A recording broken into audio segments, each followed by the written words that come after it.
Keuskupan Agung Medan dengan bangga mempersembahkan Inspirasi Sabda bagi Keluarga edisi hari ini Selasa 13 Desember 2022, Minggu Advent yang ketiga.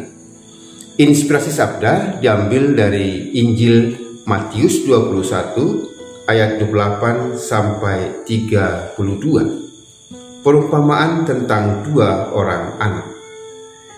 Tetapi apakah pendapatmu tentang ini? Seorang mempunyai dua anak laki-laki.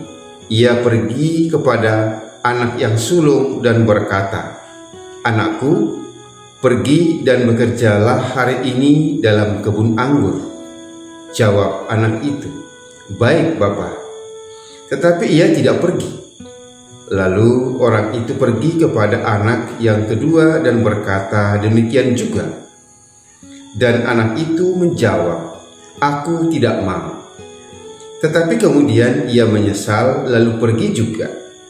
Siapakah di antara kedua orang itu yang melakukan kehendak ayahnya?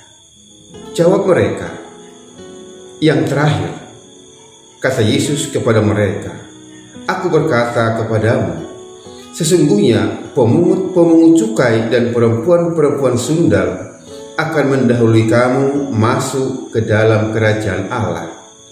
Sebab Yohanes datang untuk menunjukkan jalan kebenaran kepadamu, dan kamu tidak percaya kepadanya. Tetapi pemungut cukai dan perempuan-perempuan sundal percaya kepadanya. Dan meskipun kamu melihatnya, tetapi kemudian kamu tidak menyesal dan kamu tidak juga percaya kepadanya." Demikianlah sabda Tuhan.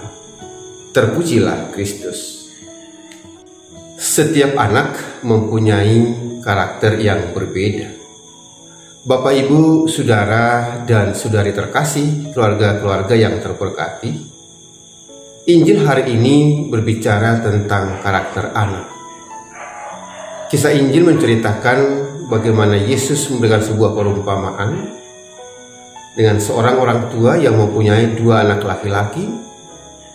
Lalu sang ayah pergi kepada anak sulungnya dan memberikan penugasan supaya hari ini pergi ke kebun anggur dan bekerja. Lalu anaknya pun menjawab, "Iya, Bapak." Tetapi kenyataannya dia tidak pergi. Lalu sang ayah juga pergi kepada anak yang kedua, juga mengatakan hal yang sama supaya bekerja di ladang. Tapi anaknya mengatakan, "Saya tidak mau." Tapi kemudian dia menyesal dan lalu pergi melaksanakannya. Maka dari kedua karakter ini Yesus bertanya, anak yang manakah yang melakukan kehendak ayahnya? Maka jelas Bapak Ibu, baik jawaban orang-orang yang ada di situ dan saya pikir jawaban kita juga sama, bahwa anak yang melakukan kehendak ayahnya adalah anak yang terakhir atau yang kedua. Maka Yesus memperdalam makna daripada perumpamaan ini adalah seperti bahwa para pemungut cukai dan perempuan-perempuan sundal akan mendahului kamu untuk masuk ke dalam kerajaan Allah. Maka Injil ini juga mengawaskan kepada kita, banyak orang yang mungkin kelihatannya santun, juga kelihatannya juga beriman, tetapi belum tentu sebagaimana yang dikatakan Yesus melakukan kehendak Bapaknya. Tapi kadangkala kita melihat pada saat ini ada orang yang mungkin kita pandang sebagaikan pemungut cukai ataupun bagaikan perempuan-perempuan sundal, tetapi kita tidak tahu esok hari mereka menyesal dan berbalik serta percaya dan melakukan kehendak Bapaknya. Maka mungkin juga mereka akan lebih dahulu masuk ke dalam kerajaan Allah.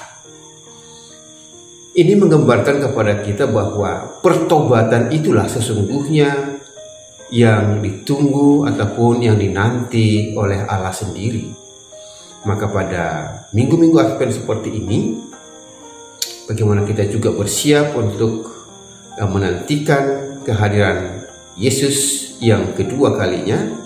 Ini juga butuh persiapan mental dan butuh juga berbagai kegiatan-kegiatan yang mendukung kepada persiapan iman dan kepribadian kita.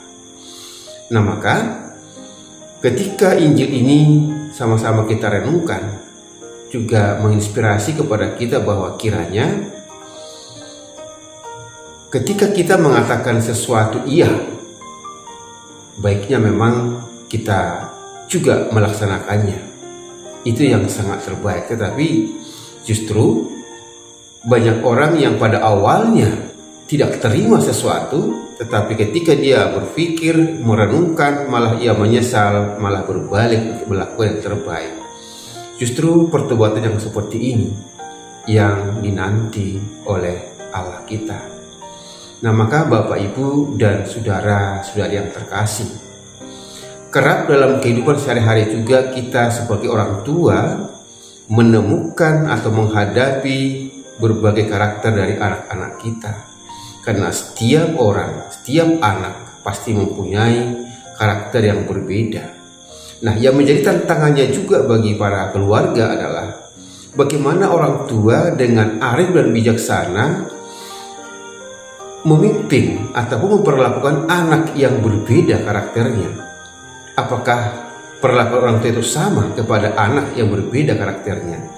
Jika demikian terjadi, barang tentu ada sikap yang berbeda juga yang akan diterima dari anak. Karena kita melakukan manajemen yang sama kepada orang yang berbeda, pasti juga direaksi dengan berbeda. Maka memang sangat dibutuhkan juga, walaupun tidak mesti harus mendalam, sekurang-kurangnya orang tua juga butuh memahami karakter anak sehingga boleh memberikan perlakuan atau treatment kepada setiap anak sesuai dengan karakternya atau sesuai dengan kebutuhannya, sehingga ada sesuatu kesinambungan antara pola asuh yang dilakukan oleh orang tua kepada anak yang berbeda. Nah, manakala juga kita menemukan sikap anak seperti anak yang pertama, apa yang harus kita lakukan? Nah, mungkin ketika dia katakan iya di hadapan kita, kita senang, tetapi kita nggak tahu bagaimana dibaliknya itu, apakah dia melakukan apa yang dia iyakan itu. Nah, sering juga ketika kita memberikan sesuatu arahan kepada anak seperti sikap yang kedua, di hadapan kita dia malah menolak atau melawan. Tapi bisa saja saat itu juga kita terpancing emosi. Nah, padahal kalau kita bersabar, bisa saja seperti anak yang kedua tadi, di hadapan kita dia tidak menerima atau bahkan menolak apa yang kita arahkan.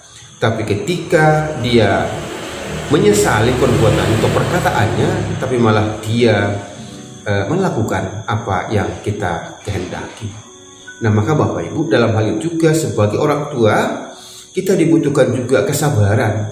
Ketika anak kita juga kadang mungkin menolak mentah-mentah di hadapan kita ketika ada sesuatu yang kita arahkan, ya jangan terus di situ kita ambil keputusan atau kesimpulan, tapi biarkanlah juga anak itu mungkin bisa merenung atau mungkin bisa merefleksi diri sehingga akan muncul sesuatu perubahan ataupun pertobatan pada dirinya atau penyesalan sehingga dia dengan sadar melakukan apa yang menjadi kehendak Bapaknya. Bapak Ibu ya saudara-saudari yang terkasih, memang kalau dalam kehidupan kita seolah-olah kalau anak pertama tadi ketika kita sampaikan lalu dia sambut dengan baik dan mengiyakan, seolah-olah ini anak yang baik. Padahal sebenarnya di baliknya itu lagi dia belum tentu melakukannya. Nah, maka ini juga memang ketika ada orang atau anak yang senantiasa ketika kita nasihati atau kita berikan arahan lalu langsung menuruti, ini juga butuh kesabaran melihat apakah sesuai dengan perkataannya. Bapak, Ibu, saudara-saudari, keluarga yang terberkati, sebagai orang tua memang sangat dibutuhkan kesabaran. juga kebijaksanaan bagaimana untuk mengasuh ataupun memimpin anak-anak yang semuanya pasti berbeda. Apalagi di zaman ini anak-anak ya boleh dikatakan sudah jauh lebih tunduk kepada gadgetnya daripada orang tuanya. Maka dibutuhkan juga ya kecerdasan orang tua untuk mengikuti perkembangan anak seiring dengan zaman ini, supaya tidak selalu terjadi benturan-benturan karena perbedaan situasi, kondisi, dan juga perbedaan-perbedaan zaman. Bapak Ibu, saudara-saudara terkasih, seringkali kita lihat baik di media maupun dalam kehidupan nyata, pertikaian atau konflik yang terjadi antara anak dan orang tua. Maka hal ini juga menjadi pelajaran atau inspirasi buat kita.